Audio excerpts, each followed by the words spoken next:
Thank you. The International Social Enterprise Observatory is housed within the organisation that I work for, Community Enterprise in Scotland, but it's delivered by a number of key partners that help to come together to be able to give that wholesome support to anyone who wishes to internationalise. Those include the Challenges Group, the Social Enterprise World Forum, the Social Enterprise Academy, Scottish Development International, and also the local development agencies across Scotland. As part of our objective to support the international growth of Scottish-based social enterprises, we've developed a webinar series supporting social enterprises in Scotland to help them to internationalise. And this is the third in the series of webinars. The first webinar focused on culture and mindset, and that was delivered by the Challenges Group. The second one focused on the legal considerations for operating internationally, and that was delivered by McRoberts Solicitors. And this is the third webinar, which is aimed at informing on the benefits and the avenues for building an international network, which has been touched upon in those two previous webinars. If you would like to view both those webinars, you can see the recordings of both on the International Social Enterprise Observatory website, and Joe will put that link into the chat. So the objective of today's webinar is mentioned in the opening slide here, which is quite simply it's to raise awareness of the platforms, the events, and the sources for building international networks. And it's to highlight the global expansion opportunities that have arisen from international events, both designed to give you as much information to help you on that journey yourself. The format is nice and simple. I'm firstly just going to give you a very brief overview of what the International Social Enterprise Observatory is and what it can do for you. And then we'll get into the main body of today, which is our fireside chat with three great speakers, all with huge experience to share with you about building international networks. We'll also get the chance, either throughout or at the end, to ask any questions that you may have. The format normally takes just over an hour. We've scheduled it in for 1.5 hours to allow as much questions as possible. So we will just basically finish within that time frame as and when. The background to the International Social Enterprise Observatory is it's a Scottish Government funded project, and it was launched in response to a key action in Scotland's internationalising social enterprise strategy, which sets out the Scottish Government's ambitions for international excellence, leadership and impact in the social enterprise field. The ISEO provides three services. Number one, it helps to support Scottish-based social enterprises to internationalise. Secondly, it supports international social enterprises who want to do business in Scotland. And thirdly, it's about promoting Scotland as a global leader for social enterprise development. You're joining us today as your Scottish-based organisations who may be considering trading internationally. The ISEO is a wide range of fully funded services that can help you to take this journey with the support of experienced organisations. Joe, could you move the slide on, please? And again, the range of support open to you is, and it's all fully funded, is wide and includes business development support, business planning, financial modelling, research, in-country market intelligence, best practice showcasing, commercial model development, legal structure support, company formation, support on intellectual property, support on trading internationally and the legal considerations of that, how to approach contracts, business incubation and interim management. Next part, Joe. Helping you to identify international partners, providing you with grant funding support, looking at investment readiness, looking at the wider Scottish government support ecosystem, and also partner network identification. So really a totally holistic service offer that's available to you as you look to internationalise. And once again, it's fully funded and it's there for you to access free of charge. I can change slide, Joe.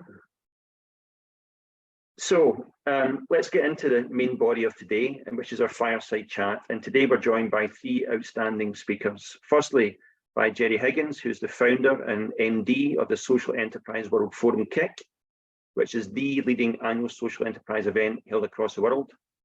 Jerry's going to talk about a number of things, about an overview of SEWF, some of the key themes and the upcoming SEWF in October in Amsterdam, and also really going into a little bit about the global partnerships that's been able to be developed that have been born from the SEWF.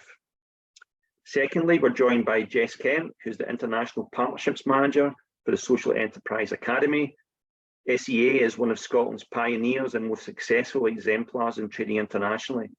So Jess is going to talk a little bit about an overview of SEA, the countries they operate in, their approach to internationalisation, some of the benefits and growth opportunities that has been experienced from attending international events, etc. And thirdly, we're joined by Zakia Mulawi Gedi, founder and chief executive of Invisible Cities, an incredible social enterprise that helps to train people who have experienced homelessness to become walking tour guides of their own city. And Zakia is going to give us an overview of Invisible Cities, an overview of their international ambitions, and describe some of the opportunities that she has been able to access recently and how that will help her and Invisible Cities to take that next step in their journey. So with three great speakers lined up for you, let's just get stuck into it. Joe, can we bring everyone on screen? And I'm going to kick off with Jerry. So Jerry, SEWF is recognised as the global event in the social enterprise sector. Can you tell us a little bit about the history and what it's set up to do, please? Okay, first thing I managed to unmute before starting. That's a good sign. Thanks, James. We established in 2008 in order to connect the various parts of the social enterprise movement that were developing separately in an unconnected way around the world, figuring that bringing people together, at least in person once a year, was going to assist people from stop needing to reinvent the wheel. It was going to connect organizations that were doing separate things. That included individual social enterprises as well as intermediaries, and that we could work on some common agenda items to strengthen social enterprise and to grow the social enterprise movement. So that was the purpose. We convened in Edinburgh in 2008 to see if there would be any interest, without a forward plan beyond that first step of seeing if there was going to be sufficient interest to do it again. And there was a lot of enthusiasm for having a body that coordinated the social enterprise movement. So we committed to doing one event in each continent before pausing to see if we would continue to proceed after that. So the last 14 years has been about ensuring that all parts of the world were able to engage in dialogue around social enterprise at our event and at many of the sub-events that we have organised, increasingly recently using a digital platform to connect people. We've had 3 youth forums digitally, we have had policy forums digitally, as well as having 2 digital-only events. We now have a hybrid model. So in recent years, we've gone from averaging 70 countries involved to over 130 countries involved. And this year in Amsterdam, we're expecting 1,200 people to be there in person, but over 2,000 to be engaging digitally with us from all parts of the world. So that's what we were established to do, and our trajectory over 14 years has been about, there are far more countries with social enterprise intermediaries and significant social enterprise sectors than there were a decade ago. And our role is to continue to connect and to encourage and to support. And as an organization, we've stopped just doing the convening piece. We're helping with influencing and with capacity building as well, developing resources, representing social enterprises in places that they weren't previously represented, like World Economic Forum, United Nations, OECD, and that's an important part of our work as well. So anything that's needed to strengthen and grow the social enterprise sector, we work with partners in a distributive way to see if we can do that properly. Oh, wow. So it's been a busy 15 years, Jerry. And you say that it's coming back to Amsterdam, which is the first time back to Europe since it was in Scotland in 2018. You give a little bit about how things have changed over that time. So what should we expect to see in Amsterdam? How will it play out, that change, in regards to what the focus is? So the themes in Amsterdam, there's 5 themes. One is ecosystems. So it's looking at increasing opportunities for trade, collaboration, and collective action. We wouldn't have dreamed of putting that as a theme in 2008. People weren't talking about social enterprise ecosystems, and now there are, in many, many countries, ecosystems that are either developed or developing, which include things like social investment, social procurement, capacity building, social enterprise in schools, a whole range of things that are working together to strengthen a social enterprise sector as part of the national economy. One of our other themes is fairness, ensuring equality and inclusion for all. And in many cases, that links very closely with a fair work agenda. There's nothing special about the social enterprise structure. It's about what it does and what impact it creates. So looking at how social enterprises are working individually and occasionally collectively to create a fairer world. And that links to agendas like donut economics, well-being economics, the type of policy agenda that looks at GDP as a very narrow and rather useless measure, because GDP has risen and so has inequality in proportion to GDP across the world. So fairness is one of our key themes. You won't be surprised that migration is our third theme, looking at entrepreneurial solutions for better lives for refugees and migrants. And in Amsterdam, we're quite proximate to many of the organizations that are working to address the Ukraine situation in relation to refugees and migrants. But we're featuring speakers engaging in Afghanistan and Africa and places around the world as well, recognizing that migration due to conflict, migration due to climate, and the impacts of climate are not just with us right now, but are going to be with us for many years. And social enterprise responses are a key part of that overall response, but we need to look at where is this heading and what is the role of social enterprise and in providing those responses. And the speakers that we'll have on this theme are nearly always lived experience. We're not having people talking about it who don't have the lived experience.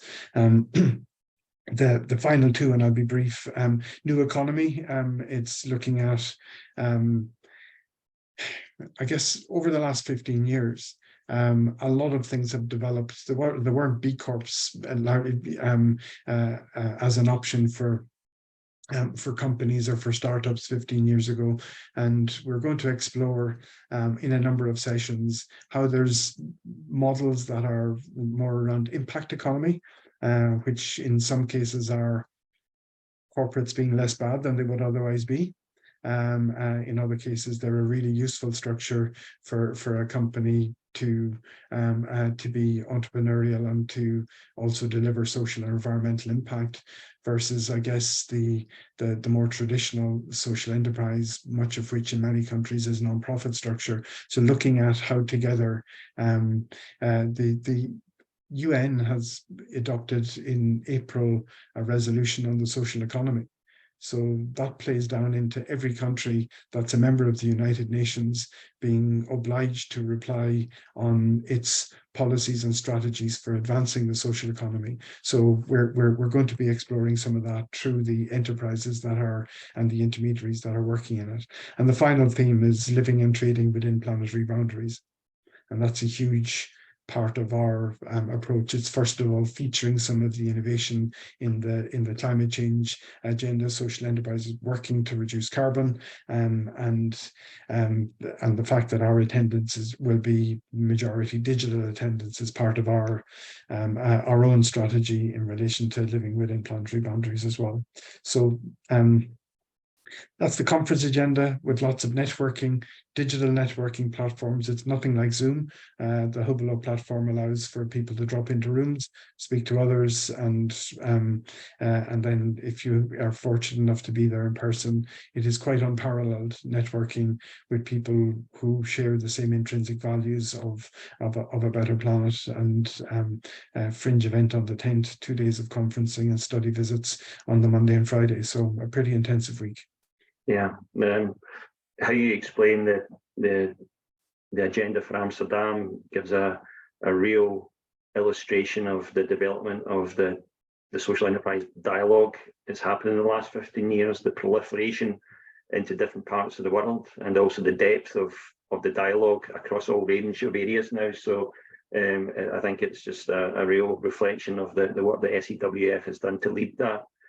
But you do mention about that benefit of the coming together, be it digitally or in person. From your side, Jerry, in regards to, because we talked in the last 2 webinars about the importance of having international local contacts in areas that you're looking to expand into.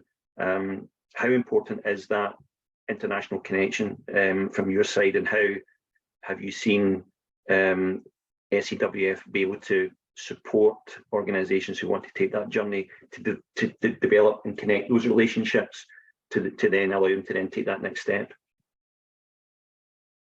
Yeah, we've provided a platform, and it's very often up to people themselves to make the connections. And we were very delighted that, and Jess might speak about it, that the Social Enterprise Academy made some of its first connections that led to international partnerships at SEWF. So, you know, we have always looked at the networking element as a significant element for connecting people together. I had an email this morning from the new Minister for Social Enterprise in Taiwan, who's interested in meeting not just ministers, but others responsible for social enterprise strategy in parts of the world. He's attending Amsterdam and wants to meet up. So a meet with the Scottish delegation will absolutely be part of that. But for the individual enterprises, Joe might be as kind as to put a link in the chat to Good Market. And they're our partner because they have a digital commons hosting a lot of networks, and it is the best. You know, we could have done something around our membership on a platform, but Good Market is by far and away the better solution, because they have the software technicians to design stuff that works and integrates with everything else. So for instance, on social procurement, any social enterprise that is verified by SEWF as being a social enterprise, there is an API. James, you're from the tech sector. What does API mean? It's an automatic integration with SAP, the largest SAP Ariba, now called Business Network, the largest procurement platform in the world, because little websites showcasing small groups of social enterprise, that's not where buyers are. Buyers are on the main procurement platforms where they put out small, medium and large size contracts. So all of that is run from the Good Market platform, and I would encourage anybody interested in connecting with other social enterprises for trade, for distribution, for networks to do it. Thank you very much, Joe. On Good Market, it's the best place to do that. Okay, thanks for that introduction to social enterprise and how it's evolved and grown and how it can help to facilitate those introductions. So I'm going to move on and bring Jess into the dialogue. And Jess, if I can maybe start off by asking you just to give us an overview of Social Enterprise Academy and maybe a flavour of the kind of countries that you operate in. Sure thing. I've got a couple of slides, so I'll just share them if that's okay. Please do. Can everyone see that okay? Yeah, we've got it. Great stuff. So yeah, thank you very much for inviting us to be part of this event today, James. Yeah, I'm Jess Kemp, so International Partnerships Manager for the Social Enterprise Academy. So I'm part of the kind of global expansion and working with teams across the world in order to run our learning programs. Lots of different partners in different parts of the world. So I thought I would start. Oh, if it will, my slides will move. 1 sec.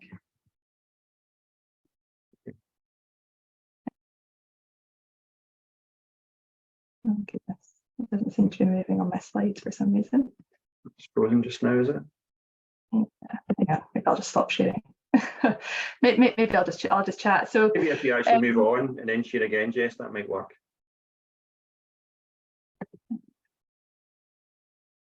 We'll give it a go. We're all friends here today. I know, I'm not sure why it's not moving when it's shared. Let's give this a go and see if it works. There we go. So this is our manifesto.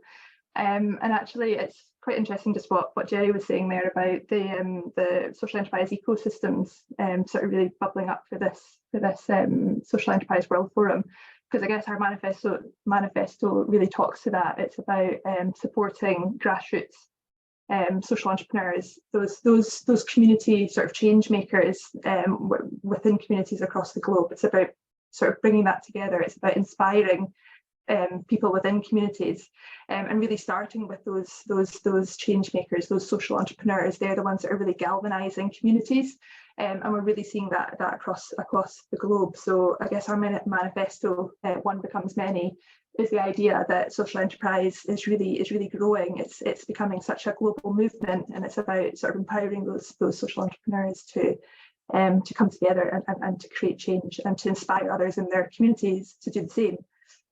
So I won't read out the whole thing, and I think these slides will be shared afterwards, but I just thought I'd kind of give you a bit of a flavour with the last few lines. So it says, because passion and purpose are infectious, it attracts others and the momentum grows.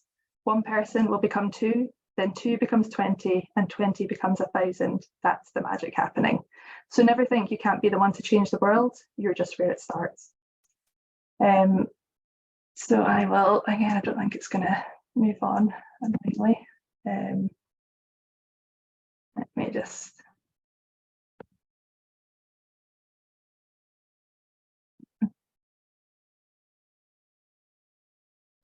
I'm just gonna chat rather than just. That's okay. Just chat. That's fine. So the academy is essentially a learning and development provider. So we started off in 2004, and it was a Scottish organisation to begin with, and we worked through learning development programs through leadership, enterprise, social change, and learning.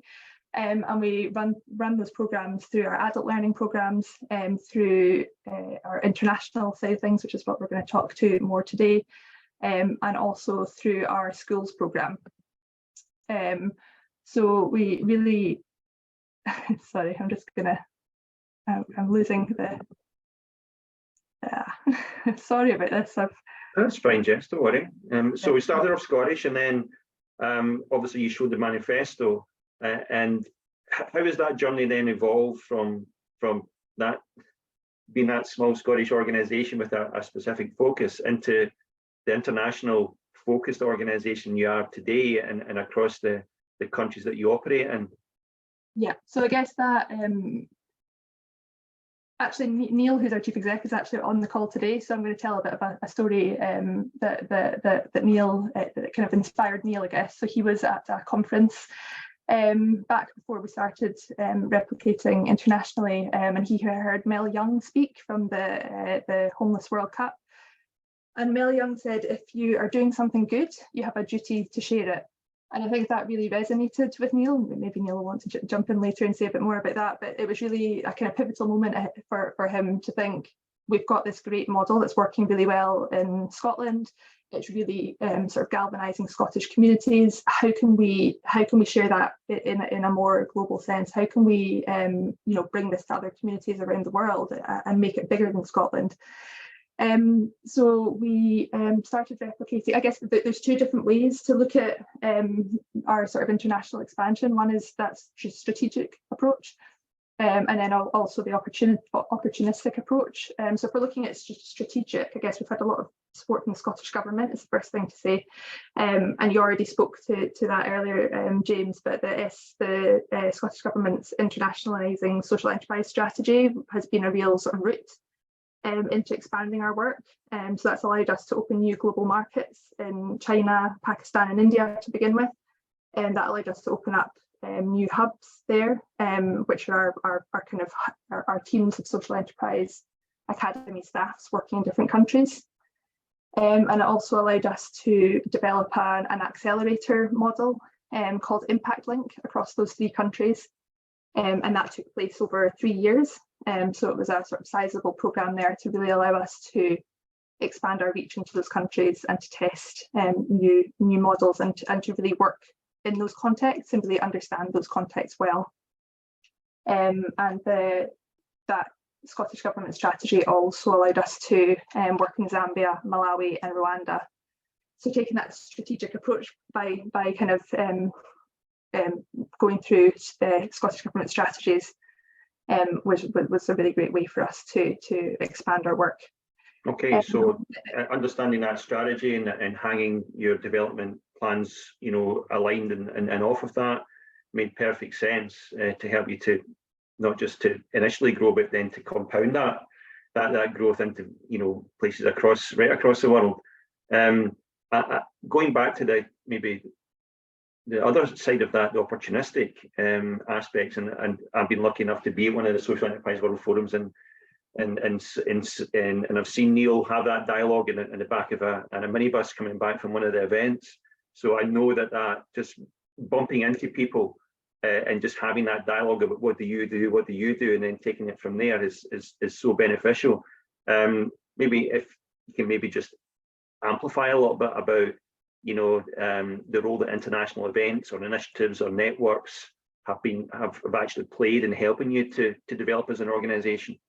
Yeah, absolutely. I mean, the Social Enterprise World Forum has been a massive part of our expansion. Jerry's always been a massive supporter of the Academy, and it's always been brilliant to kind of go to the Social Enterprise World Forum with that sort of connecting hat on, with that learning about other organisations, connecting with other organisations, and really seeing what else is happening and how we can kind of collaborate on that. And yeah, and another story from Neil. Sorry, Neil, I keep telling all your stories, but yeah, he met our Social Enterprise Academy Australia hub founder when he was on a Social Enterprise World Forum study tour in Canada. So that conversation that they had at that point then led to the Australia hub being set up, which is one of probably our most sort of thriving hub in terms of the amount of delivery and the schools program and things that they're delivering there. So that's, yeah, a really nice example of how those international connections can really kind of help on the ground to grow what we're doing.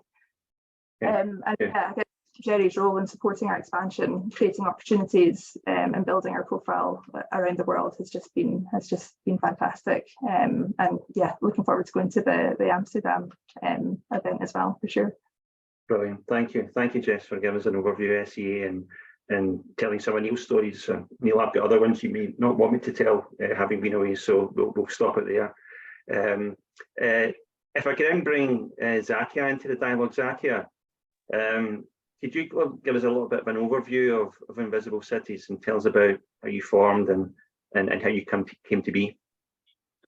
Yes, absolutely. I hope everybody can hear me. Yeah, can. Perfect. It's funny that Jess mentions Mel Young and the Homeless World Cup, because this is where I've come from as well. And I guess that quote of, you know, being able to share with the world what you do is also being embedded in me. So for several years, I worked at the Homeless World Cup Foundation, and my role was really to build networks around sports for good, and to be able to travel around the world and see how football and sports was being used in different locations, and to create a network of sharing and learning so the Homeless World Cup could grow. My position meant that I had to travel all over to be able to do that. So I guess when the time came to think about what I would like to do, what my contribution would be, I really wanted to combine travel with being able to support people who were experiencing homelessness, but also convey a message and be able to share the stories of people that I had been listening to on my travel. So Invisible Cities was really born out of this experience. And what we do is we train people who have experienced homelessness in our cities to be tour guides. And then, like other organizations or companies, we train people first and then employ them to deliver tours. So we offer our training to anyone who's interested and who wants to build on skills, who wants to meet new people, who wants to look at what the next stage in their lives could be.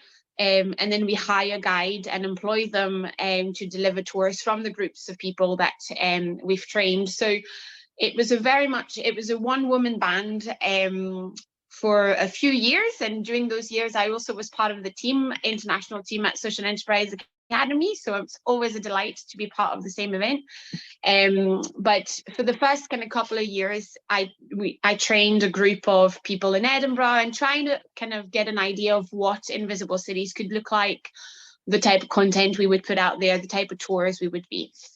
And then over the years, it's developed into now 6 different locations in the UK. So we have Edinburgh and Glasgow, but also Manchester, York, Cardiff and Liverpool. Through a social franchise model, we're able to replicate what we do exactly the same: train first, hire second, support people in becoming guides. But for those who don't become guides, support them into direct employment within Invisible Cities, maybe do more admin-based things if they want, or project-related things, or employment outside of the organization in tourism especially, and hospitality, because there's a clear link there. When you're a guide, all you need really is to have great chat and customer service skills. Don't tell them I said that, but you know, it's if you have a good personality, then that shines through and makes you a great guide. So all of those skills are great to work in a hotel, in a restaurant, in a cafe, etc. Or we support people simply with building on their personal relationships, reuniting with family, friends, if that's an issue. So to date, we trained over 100 people now across our different locations, and we currently have 16 guides touring regularly, and regularly means as little as once a week to nearly full-time for some of them, to part-time. It can be quite seasonal depending on the city, but it also is all year round, because the people who come on our tours, you know, the people we sell to are obviously tourists and visitors, but also conference organizers. So in the Social Enterprise World Forum in 2018, we were able to deliver a lot of our tours as part of a fringe activity, but also to universities, school groups, to break down the stigma and educate around homelessness and the issues that our tours kind of highlight, because the tours are unique in the sense that they're designed and developed by the guides themselves. So we touch on things like homelessness, addiction, but also women history, LGBTQ plus history, Black history, whatever people want to highlight, arts and festivals. It could be, you know, we have music tours down to poetry tours. It's really personal and down to the guide. So it's their voices that you hear on a tour. So as I said, we've grown a lot nationally over the last 7 years. But because we also are a tour operator, a tourism business, our international connections have come from attending a lot of different events and conferences in tourism. So we work closely with Visit Scotland, but also with other conference organizers like Arrival, who kindly invited me to speak at their event in Florida in 2019.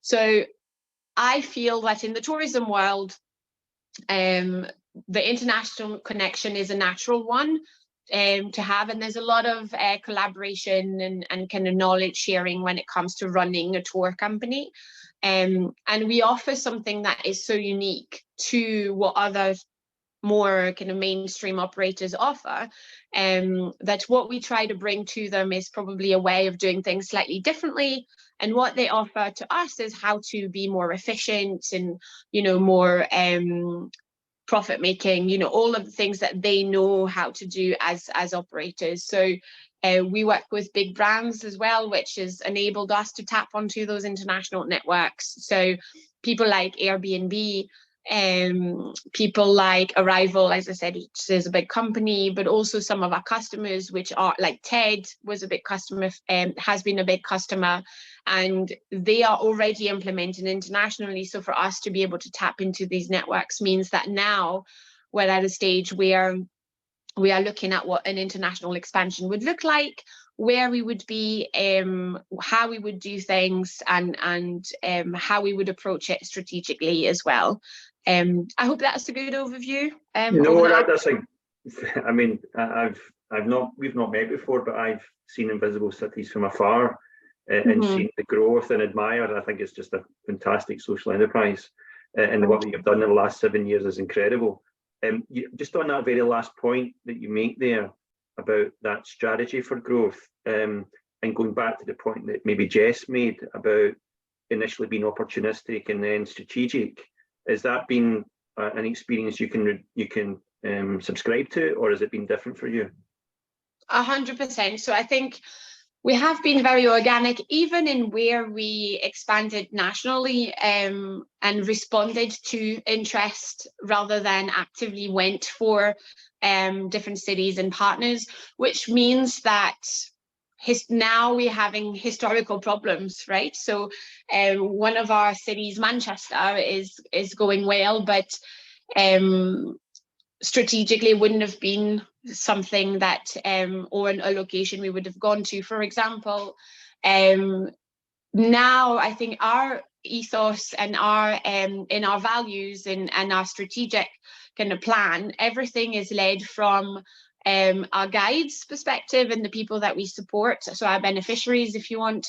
And so for us, the number one, the most important thing is to be able to find support for the guides and the trainees wherever we go next. So we start from a place of support and looking at local organizations that are going to be able to deliver our training, that are going to be able to deliver our support package to the people that they train and then employ, rather than look at where tourism's, wise, it would make a lot of sense to kind of go to. So a lot of, one of the questions I get asked all the time is, why don't you go to London? Why don't you go to Paris? Why don't you go to New York? But actually the plan is not about that. It's about where we can go next, where we know our guides and trainees will receive the most kind of wrapped up support. So we've consciously made a choice to go like that, rather than be approached by a city saying, I think it would be great here, can we start working on it? We no longer do that, and that's a privileged position to be in, to be honest. Okay, and in those areas that you are actively strategically targeting, how do you then build and reach out to build those contacts that can help you to take that next step? Well, I think we mentioned a lot, events and things like that, which I think are the first step towards creating those connections and networks. And I always say, and I always think, that Invisible Cities is as much a homelessness organisation as it is a tourism business. So we act on both fronts, and they are great networks. The Homeless World Cup is a great network already of international homeless organisations. For example, the INSP, International Network of Street Papers, is a great network to tap into, and that's how we meet partners and people that we can potentially work with in the future. Similarly in tourism, but we also proactively design those networks. So Invisible Cities is a founding member of a new network which is called International Network of Street Tours. So there's a lot of street paper, so like The Big Issue, but they're equivalent in Switzerland, Greece, Austria, Germany, that as a side hustle will run or have decided to run walking tours, because it's a natural evolution for a street vendor magazine to be able to also offer a tour, I think. So in the UK, we work quite closely with the Big Issue, but sometimes they would do that directly. And so together with Switzerland, Greece and Austria, we formed a network of tours that do things slightly differently. And it's a great vehicle to then identify and work on that strategy of where the next cities are for us, and what that looks like, how, and also kind of look at how we do things and can we do them better, and then also be able to offer support and sometimes, you know, sounding board to others who want to do the same. I really believe in the power of helping one another, and you know, so we get contacted by a lot of people saying, I've had this idea of doing a similar tour in Sweden, can you help us out? So I don't know anything about homelessness in Sweden, what the networks are like, what the support is like, but what I can tell you and what I can offer is our own experience and kind of life story. And if that's helpful along the way, then that's what we will do. So I think creating those international relationships help reinforce and determine what the plan is going to be. Okay, thank you, Zakia, for telling us the real intricacies of your story. I maybe want to bring Jess back in if that's okay. And the one thing that hopefully people can see from today is we've actually got 3 organisations who originated out of Scotland, and originally had that focus and then have expanded significantly internationally. So hopefully that gives anyone attending today who's got that aspiration a kind of reference point that others have been there and have taken those steps. So Jess, if I could bring you back in, and Zakia told about their growth and how their reputation has grown, and that could also be said about the Social Enterprise Academy Schools programme in Scotland, which is rocketed and then has been a real platform for, you know, your ability to expand out. So can you, similar to the question I maybe asked Zakia about, what is your approach to seeking opportunities and building contacts? You talk about that growth that you've had. How do you actually, and you talk about that strategic approach, how does that play out? Sure. I mean, if you're looking at the schools programme, so that's a really interesting one to think about in terms of how that's how we've internationalised that. Again, that was a programme, just like you said, you know, started in Scotland, and we are really lucky to have the backing of the Scottish Government. So we are looking to have a social enterprise in every single school in Scotland, high school and primary school. So I guess when you've got that sort of basis, it's a really good basis to then build from. And I think the power of our schools programme is in its simplicity. So actually, when we're working with young people, it's really starting with one question. When we do our pupil workshop, it's starting with, what matters to you? That's it. You know, what matters to you? What do you see in your communities perhaps that you want to change? What do you see in the world that you want to change? And it's really kind of handing the reins to those young people to figure out what it is that they want to change in the world, that they want to see change in the world. And it's getting them fired up about it. You know, it's really amazing to see these young people really kind of wanting to address social issues, and it's really coming from the heart. And it's only after we've kind of looked at what social problem they want to address that we introduced the enterprise model, in terms of saying, this is how you can make that change. This is how you can make money in order to kind of affect change. And that money is not about lining pockets. It's about supporting whatever cause you're really, really fired up about. So that's it in its most kind of straightforward, simplistic form. And it's worked so well in Scotland, and that simplicity has meant that it's translated quite well into other countries as well. So if you look at our Australia hub, for example, they kind of led with the schools programme when they were starting up their hub, and they really used the Scottish example as a way to bring in their own government sort of systems and things to get on board with that, saying, look, this is what is happening in Scotland, the Scottish Government are behind it, and it was really helping the growth there.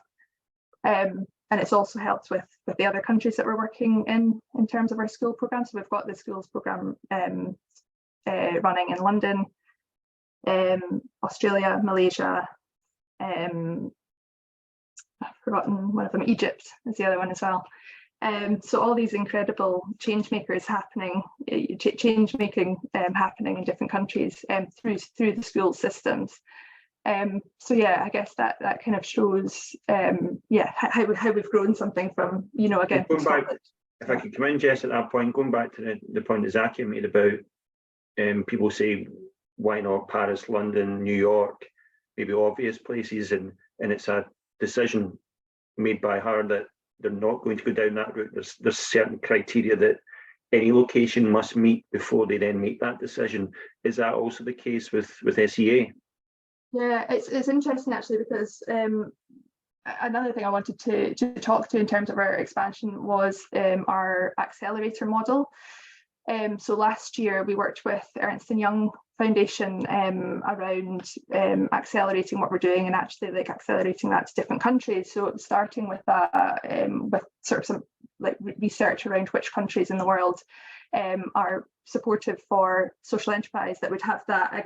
It's kind of like what Zakia was mentioning there, who had the kind of wraparound support that would work well for a social enterprise academy to be a part of in terms of the ecosystem.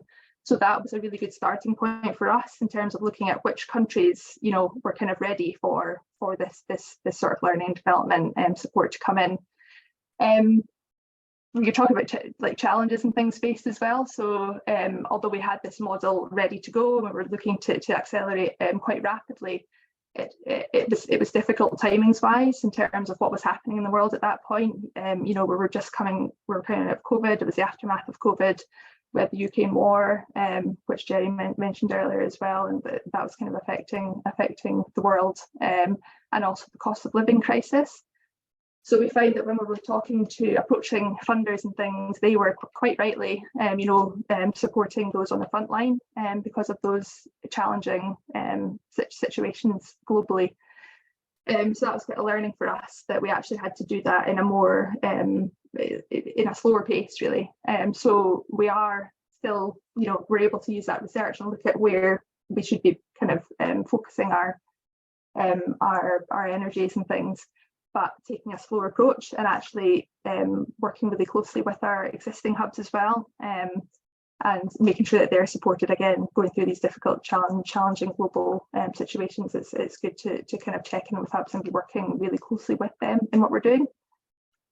And that takes me back to the kind of work that I support, which is direct delivery. So that allows us to work in different countries that don't necessarily have a hub office there. We can still work with them from Scotland and create partnerships with different organisations, and that really allows us to test and pilot a lot of the work that we're doing, which is a really nice approach for us as well, because it allows us to see what works with in different contexts and things, with a view to that delivery that's happening could then potentially move towards the hub model. That's almost like the next step.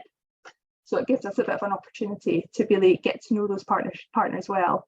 And that's all, that's what relationship building is all about. It's about really understanding your partner and understanding the context, and that direct delivery model really allows us the opportunity to do that. Thank you, Jess.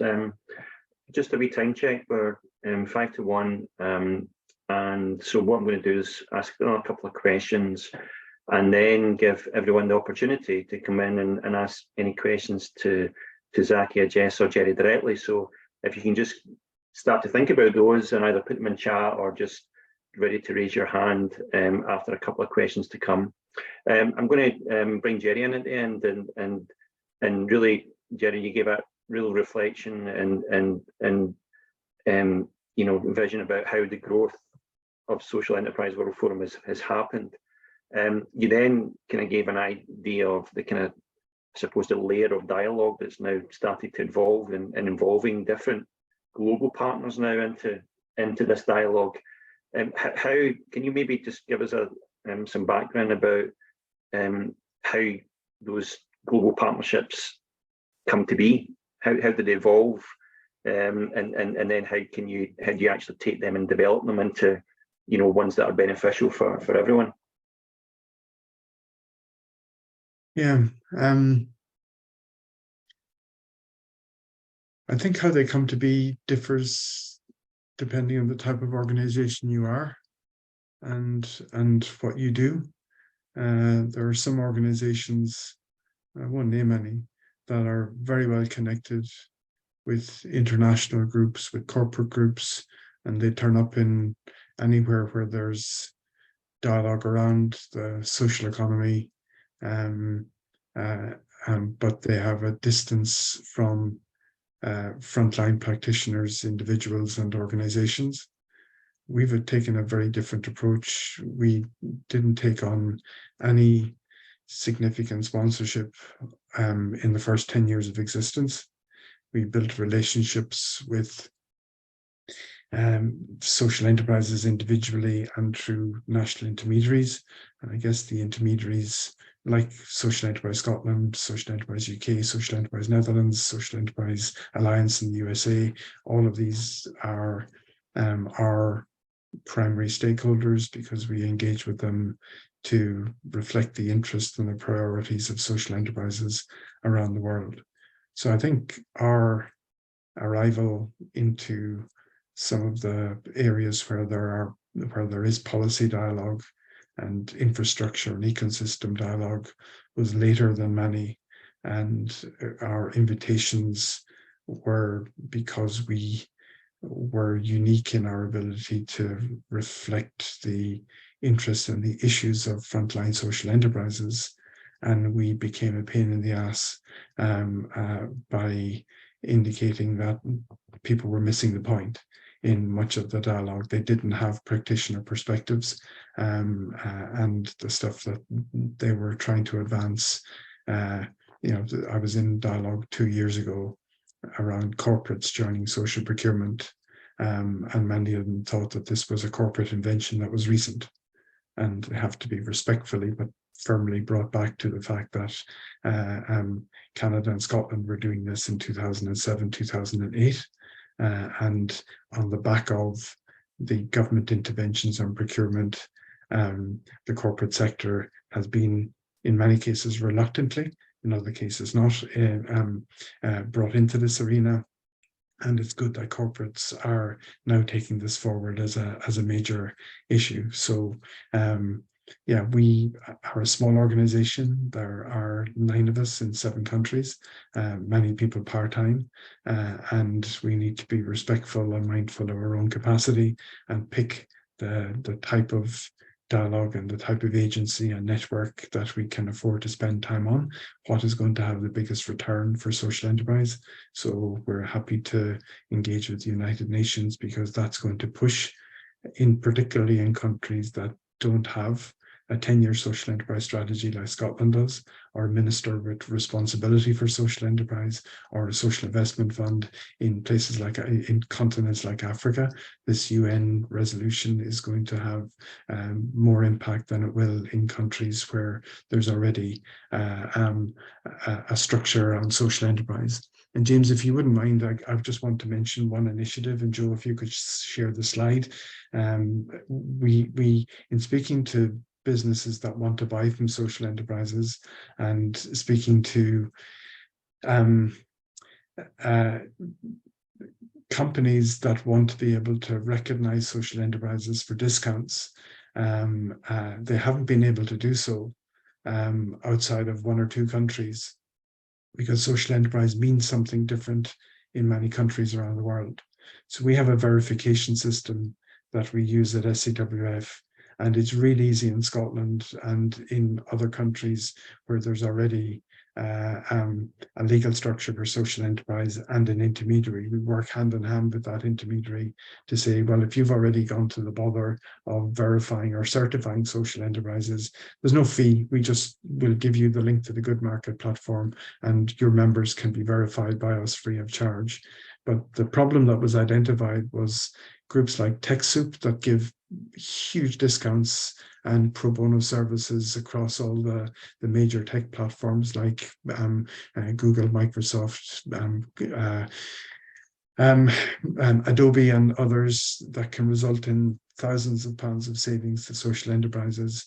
They only work with charities because they can't make sense of how to do it with social enterprises when that's a different thing in different countries.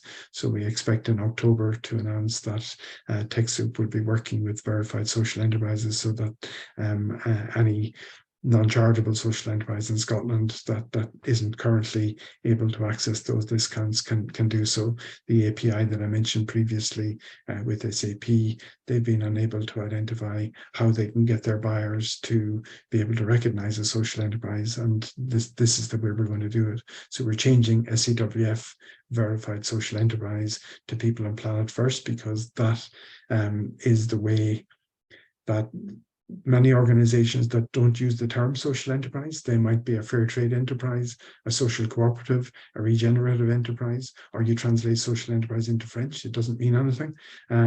So we have the ability for that verified social enterprise to be in multiple languages underneath People and Planet First as our huge, biggest ever attempt to tackle the challenge of the identity of social enterprises around the world, so that we can all accept that social enterprises use different terminology. There's different types in different languages, but we are far stronger together and more difficult to ignore. Will be, will be more painful for organizations that try to engage without understanding or engage without consultation. So thanks for sharing that, Joe. And that's going to launch on the 12th of October, People and Planet First. So we'll be able to share more at that point. Okay. So if people want to, subscribe to being People and Planet First verified, Jerry, then that information will come out in October and allow them to do so. If anybody wants to be verified right now, they can speak to Social Enterprise Scotland. If they're a member of Social Enterprise Scotland, they'll have a free link and a free route to get on.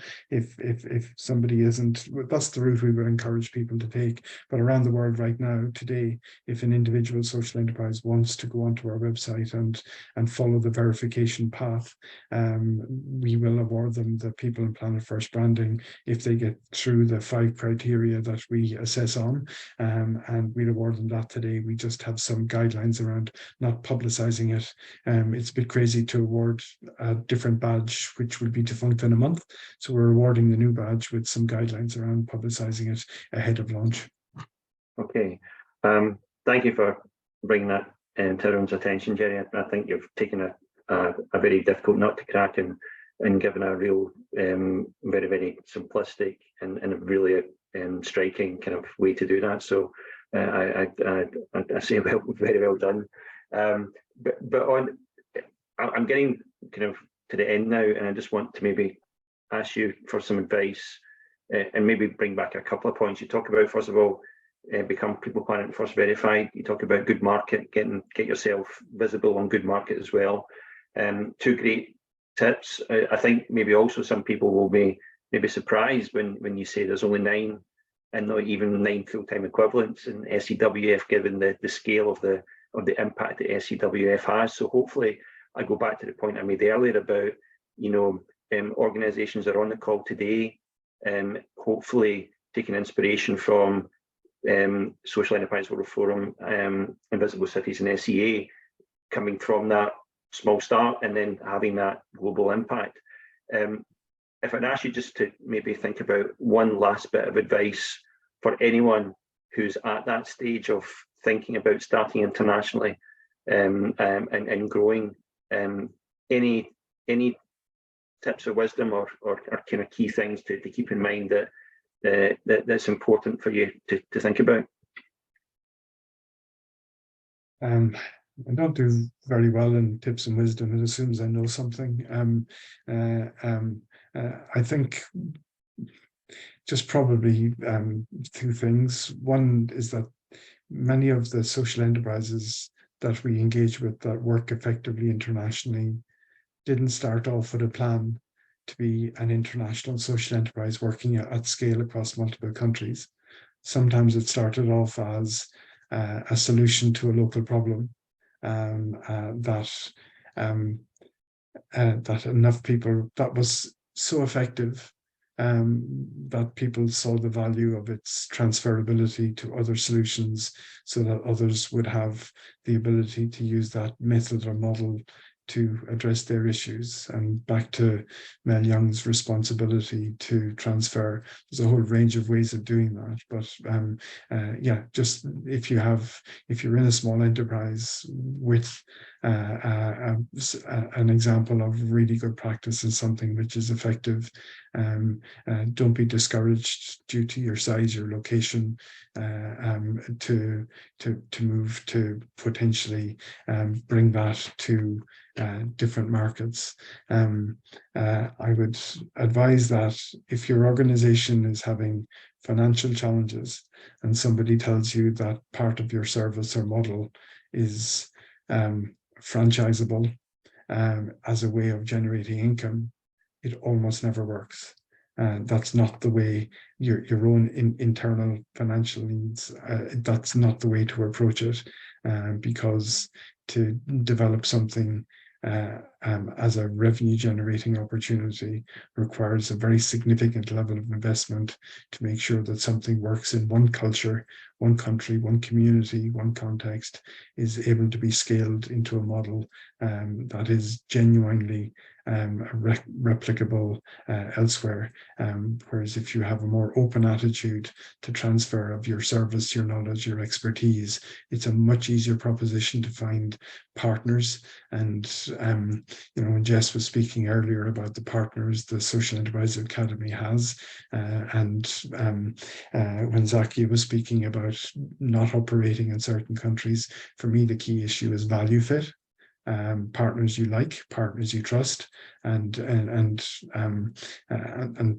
yeah, it's really important to find that, so you can scale your enterprise working with people with whom you have common values, and that's a great starting point. Fantastic, thank you very much, Jerry. If I could just bring in Zaki and Jess and maybe ask the same question. Zaki, I could maybe bring you in first in regards to what's the kind of one piece of advice, having taken that journey yourself, that you would give to anyone who's looking to take that step? I think for me, the most important thing I found is that to always remember which may sound a bit simple, what is it that you do? What industry do you actually fit into? So of course, there's a lot of support. I already find that, social enterprise, definitely in Scotland and around the world, is a very collaborative kind of environment, and we understand the value of sharing and learning with each other. Hence, we have all these events together. But so what is it that you do, and what networks can you tap into to bring your product to them? So to go back to what Jerry was saying, if what you do is already really good and solves an issue in terms of impact and is a product that people will buy in Scotland, for example, it's an easier sell in another country, because, so if you make good coffee and you're in the coffee industry, then look at expanding through those networks and companies and contacts rather than just solely social enterprise, because I think that's how we generally change the world, is by bringing what we do and how we do it differently to those who maybe do it purely commercially and not with that social hat on. So if your clothing is the same, it could be that you kind of operate in the world of sports, it could be anything like that. So look at those business networks and events and connections and companies first. And then also listening to Jerry now, I think the risk, evaluate what the risk is. And I know Jess mentioned, all the programs that the Social Enterprise Academy does in countries where they may not have a hub, they may not have an office, but they're able to bring in maybe smaller training programs and courses, or, and be able to pilot that. I think there's a lot of value in testing and failing and doing again. And we've definitely, if the risk is that it will cost you how so much, but you're able to try it out in a place, and then it's doable for your organization. It's a great way to do it, and we've definitely done that in some cities in the UK, where we've started that process and made partnerships, and then understood that actually this was not the right fit for a lot of reasons. So I think starting small and being able to evaluate what the risk would be for your organization and test it out really is always really, really valuable. Thank you for sharing that, Zakia. Jess, if I could ask you just to come in and finish off with your own thoughts and maybe just one or two small pieces of advice. Yeah, no, absolutely. No, great advice from both Jerry and Zakia there. Definitely agree with what's been shared there. I think when Jerry mentioned the kind of value fit and the trust piece, like that's really important for us in terms of when you're building relationships, partnerships, networks with different people around the world. And to take that a bit further, I think, you know, authenticity and reciprocity are probably really important in terms of building those kind of international networks, you know, so that you're always being willing to share your most kind of authentic self, thinking about what you're putting into the relationship in order to be able to take out of it as well. So it's that kind of reciprocal connecting with people and kind of building trust through those approaches. Cultures and contexts will undoubtedly be different in different parts of the world, but as long as you're sort of approaching international networks with that kind of genuine openness and enthusiasm for sort of connecting and being authentic, if you know, that kind of attitude would stand you in good stead in order to kind of build what you're doing internationally and in different spaces. Thank you, Jess. Thanks all. I'd just like to thank our three speakers today for speaking for an hour in regards to their own experiences and sharing that with everyone. That's the end of the formal kind of question set, and you now have an opportunity to ask any questions specifically to Jerry, Zakia, or Jess. So, Joe, is there any questions coming into the chat, or has anyone got a hand up? You know, now's the time to get that opportunity to speak to people who have, you know, walked that journey, and it's the best chance you'll get to be able to ask those questions. Can't see any questions in the chat or hands up, so I don't know if anybody wants to make any observations or yeah.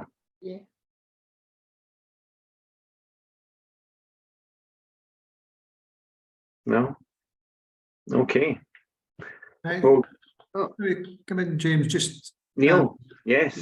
Sorry, just a further questions. Please. A question for Jerry, really, in terms of direction of travel, and I'm quite conscious of the development of this idea of a place-based approach, Jerry, and I'm wondering, what do you think is the best way to engage corporate organisations in a place-based approach as potential partners, both domestically and internationally? And just thinking about, you know, the strategy of people and planet first, how genuine a collaboration are we getting from that context? I'm thinking about CSR versus ESG, exchange of value, supply chain stuff, rather than kind of token gestures that sometimes we see in the past. One of the reasons we established the people and planet structure with intermediaries in each country is because corporates, they don't want a brilliant system in the UK for buying with social enterprise that really enhances their ability to attract and retain staff in the UK, makes their annual reports look fabulous, when they can't do the same in France, in Brazil, in Belgium, in Egypt, where there isn't an easy way of identifying who is operating a social enterprise, where there aren't intermediaries that are able to work with them. So our system has recognized that, look, the big budget, far bigger than CSR and donations, is in corporate procurement around the world. So our system, the intermediaries in each country get 60% of the verification revenue. unless they're already doing verification, in which case there is no revenue there. We don't take anything from the individual social enterprises. So in a country which has hundreds or perhaps thousands of social enterprises, that's a sustainable revenue stream for intermediaries in the coming years, because there's an initial fee of £70 and an annual £50. So that's what corporates are interested in, because that will get them. It won't be tomorrow, but in the coming years. We now have 53 intermediary partners we're working with. We anticipate that through one big partnership deal that may become 114 by the end of this calendar year. And that will have presence verifying social enterprises in not quite 114 countries, but certainly a much higher number of countries than any corporate could have envisaged a number of years ago. So that gives them the ability to do place-based procurement, and they're nervous. I know from speaking to groups like Johnson & Johnson, they're nervous that will it mean that in every country they're being asked to be a core partner for that intermediary? Well, not if the intermediary through this collaboration is already getting revenue from the fact that they're bringing hundreds of verified social enterprises to the attention of business and government buyers. In many cases, it's not just businesses, it's governments that also want to do that. And the motivations are multiple. It could be ESG, it could be the fact that they are struggling to attract the caliber of and retain the caliber of people that they need, because in a crowded market, people aren't as interested as they were previously in working for global corporates. I don't care if it's protective strategy or progressive strategy, as long as they're purchasing with social enterprise to the best that they can.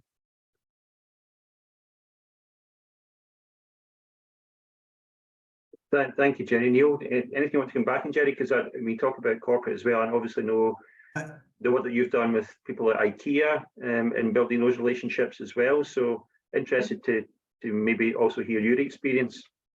What was coming to mind there, James, was some of the examples where, not just necessarily in a social enterprise context, but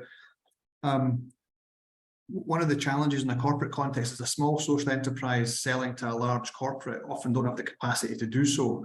And one of the examples I saw that RBS did many years ago was they invited their customers, their SME customers, into a room with their tier 1 suppliers to start looking at that supply chain intelligently, to say, where can the small social enterprises fit in to that supply chain so that they can benefit the thing, because there's no way they could get through the procurement rules of that. And I think that's the bit I'd like to see us focusing on and developing, is the opportunity for community-based organisations to kind of feed in locally. And I think that infrastructure that Jerry talks about is fantastic as a way of ticking that box and allowing them to come in and do that. So I think it's excellent. The IKEA relationship is wonderful. We just delivered, and Jess knows more about it than I do, but we just delivered a program for them in Mexico, where they're asking us the question, how can we support leadership development to run alongside incubator development, and recognition that the incubator, whilst a fantastic offer to support social entrepreneurship happen, wasn't providing the type of reflective leadership development and reflecting on practice that the Academy programme does. So we're doing that as a pilot to see if that can be then rolled out to accelerators along the IKEA model internationally. So fingers crossed that that's gone well and been well received. So it's a very exciting time, and I think that the relationship management and the connection across those platforms and across sectors becomes fundamentally important, and we can do better. Thank you, Neil. Thanks for sharing that input. Got a question in the chat from Sarah, and she says that Jerry and Zaki have touched upon finance a little bit at the end, and she's just wondering, are there any thoughts about how to finance international development, and with the example with maybe how you have developed your work? Yeah, I can touch on that. Also, a thing that Neil just mentioned, if there is that's definitely happened to Invisible Cities, to have to work with events or corporates that required us to deliver something that we didn't have the capacity for. I think the key to that is having a network of partners within your own industry. So again, I think it's the most important lesson that I've learned. Sometimes the hard way is to work with other tourism partners closely, and to have those conversations as to why we are not, we may be direct competition, but why it's valuable to work together. So when the case has happened of delivering tours for 300 people, we couldn't take that on, but we could work together to make it a success. So that's the one thing I wanted again to highlight, how important it is to work with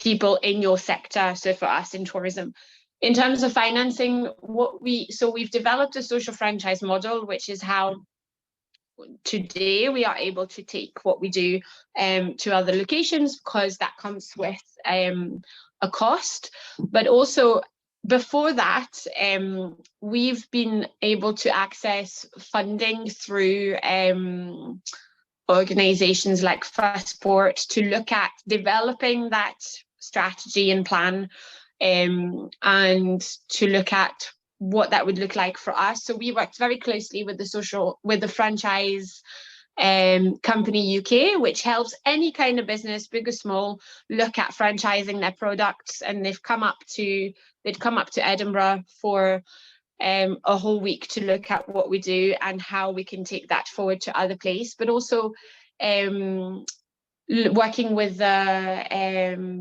the Scottish Business Network, which organises a big event in New York every year. So they take part in the Tartan Week every year, which is kind of so the Scottish Business Network is a network that has all Scottish diaspora from around the world kind of coming and learning together and networking and sharing, and the Tartan Week is one event that highlights that in the US every year. So a kind of Scottishness in the heart of New York City. And I was lucky to go and travel, and that has enabled me to find sponsors and supporters to look at our international expansion. So again, people who want Scotland to do well, and Scottish businesses to do well around the world, and have been able to support somehow sometimes with the know-how and the connections and the knowledge to do things, sometimes financially, to be able to take the time to develop,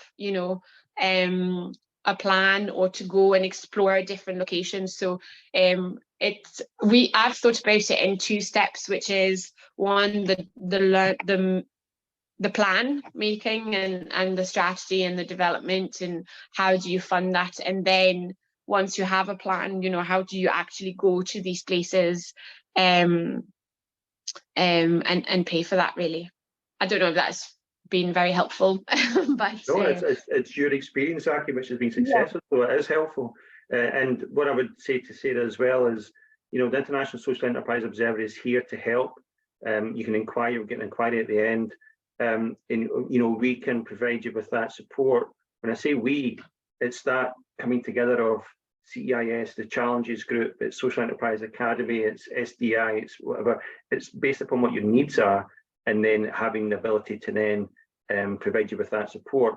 Also aspects, for example, through the Challenges Group, we've got something called Venture Lab, which is, that initial kind of grant funding that leads on to social investment to help that international growth. So, if anyone's got any questions, just come and speak to us, because what we then can do is be that conduit and that support mechanism to bring in these other aspects to help you to whatever stage your journey's at, to then consider that, and then to talk about how we can support you with that.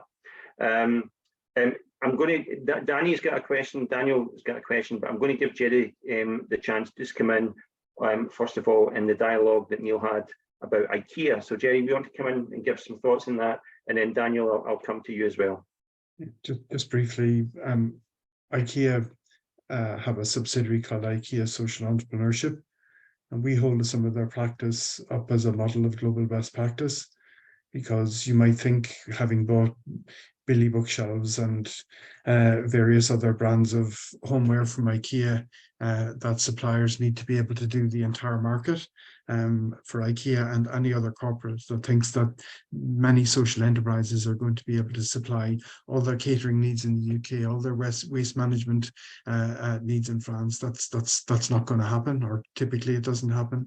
So IKEA they've worked with niche suppliers to supply a segment of a market. So it might be that North America has a design where and materials on some of the furniture which is made by one social enterprise that has a capacity of doing X amount, and IKEA will take that amount and will make sure that it gets to the right market. So when we are in dialogue with corporates, a lot of the stuff that we do is trying to modify expectation, and as Aki mentioned, consortia are often part of the approach as well. Can social enterprises work with SMEs and other social enterprises to supply an opportunity that is too big for an individual social enterprise? And in terms of the finance question that Sarah put in, I would say it's really important for your international social enterprise idea to be entrepreneurial, to have at its heart the ability to generate self-sustaining revenue from sale of a product or service.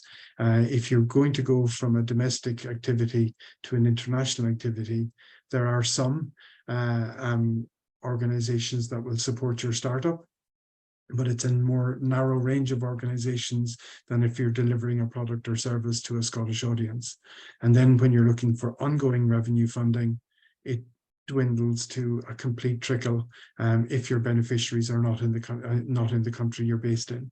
It's a challenge that Homeless World Cup, SEWF and INSP, the International Network of Street Papers, being based in Scotland but all our beneficiaries overseas, struggle with constantly, that there's so many doors that are open to organizations that have Scottish impact that aren't open to us. And that's why the models we have need to be entrepreneurial. I think that's really important. Thank you very much, Jenny, for sharing those thoughts. I'm going to go to Danny for the last question. Danny, would you like to pose it, or do you want me to pose it for you? I don't mind. It's probably a lot of work. No, so it's please. just, yeah. So like James knows me anyway from the start of my business from a long time ago. And in the last 5 years, we've developed to the point we have like our own site now, and it's an off-grid solar powered farm that we're building. And earlier in the year, I flew to North Carolina and I became a teaching horse facilitator. So we support organizations to adopt a shared leadership approach, which is taken from how horses lead their herds. So we use the terminology biomimicry and how we can still learn from nature. So using the example of thriving social herds and how herds of animals are still managed to navigate the years and stay together. So herds tend to convene in animals, whereas humans can sometimes be slightly like a horror movie in terms of where we dispatch. So I went to North Carolina and I had the most amazing experience, and I qualified as a corporate facilitator. And then earlier this year, I flew to London to provide an international engagement for Medic Pharmaceuticals through Teaching Horse. We have an opportunity now, so now I'm qualified in their network, but it's quite American based, which the culture is really different there in terms of using these adoptive models within large organizations for experiential learning. So there's not a qualification at the end of it as such, it's a day's experience or a week's experience or a set of corporate coaching. And we have an opportunity here at this site to not only provide this, now we've got a bigger network of facilitators, because we've got people from Australia, Yorkshire, and another lady up in the north of Scotland who's joined the network to provide these engagements, but also turn it into a destination experience because of the culture surrounding where we are. So we have a facility, we have castles, we have the coast. How do I even navigate? Interestingly, that's what we do through Teams, but I suppose me navigating just now is trying to network. How do I navigate even talking this language to international markets? Okay, good question. Sorry, yeah. No, and hopefully I'm just going to ask people to come in a second, but you know, the point maybe even that Zakia made earlier about developing her own that own network within that specific sphere, and then utilizing that network. So I'm going to throw it out to either to Zakia, Jess, Jerry, and even Neil, if anyone would like to take that question from Danny. I think I can maybe start. I think I would look back to what is it that you do? So when you explained everything, what is it that you said you made? Is it a destination based product? And if that is then the case, what I think, and you could explain it in loads of different ways that would imply that you're selling different things. So a leadership program or a destination based, you know, product. And in that, is it aimed at event organizers, for example? And in that case, there's tons of opportunities for you to talk to people in that sphere. So as an event planner from a previous life, I could tell you, you know, this may be of interest to people who are organizing retreats in Scotland, for example, or organizing retreats anywhere else in the world. So where do you come from is always my first thought, and then lead with that, because then you will find network people that you can talk to, and then will lead on to, you know, to things for you to find out and other people to talk to that will grow that network. And as James said, I think building your own also has a lot of value, especially if what you're doing is so innovative and different. But I would try to unpick all of the things you've said and start from a simple place, and look at those networks, certainly in Scotland. And you know, working in tourism, I know tourism organizations love to travel to each other and network with each other and talk and collaborate. So that could be a good place to start with, for example. No, that's really helpful. Sorry, can I just respond? Please, Danny, please, yes. Yeah. No, that's super helpful. And already that's shown me that just the word interviews is probably not sold so much of the product. So that has been helpful, because would a tourist want to come and learn about navigating their corporate team through uncertainty and adopting a shared leadership approach? Because that's what the teaching horse model is. So it's good for me to just say it out there, because it's so I understand, am I actually getting the right message? I suppose the reason I use it as a destination experience is because trying to get international people to come over to this country, we find it quite difficult running the engagement in London for Merrick. We find the transport difficult. We find finding a facility difficult. We find finding them hotels difficult. And there were 54 BAME groups we were working with. So that's when we sort of came away from that engagement going, how can we provide a better engagement for these teams? But, you know, having something that's more beautiful, so that the leadership experiences last beyond the day, and it's a social experience as well. But thank you, because it's just helped me. Yeah.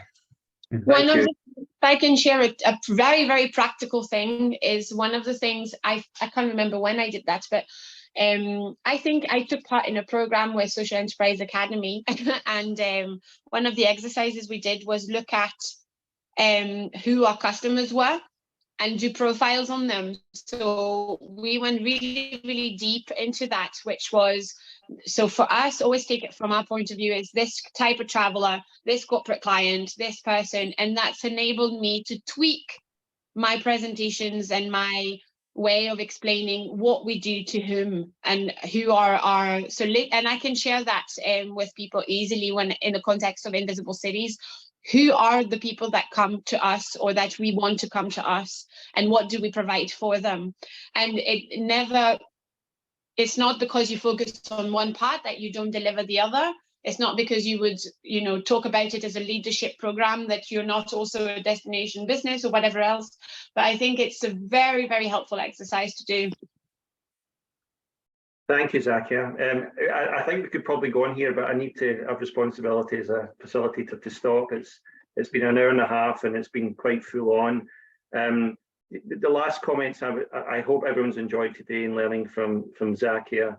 from Jerry, from Jess, and also from Neil latterly at the end as well. All I would say is this International Social Enterprise Observatory is here to do this type of thing to help share learning, but also we're here to provide that support as a collective of CEIS, Challenges Group, Social Enterprise Academy, the SDI, coming together. I suppose we are that umbrella that brings those elements together based upon what your needs are. So ultimately, inquire at the ISEO website, let us talk to you about it, and then based upon what your needs are, we can then start to bring in the other partners in regards to supporting that dialogue. So hopefully, as you've enjoyed today, thank you. The website recording will go onto the ISEO website in due course. But just thank everyone for especially the speakers today, for their contributions, and thank you for staying with us for that full hour and a half. Okay, goodbye everyone.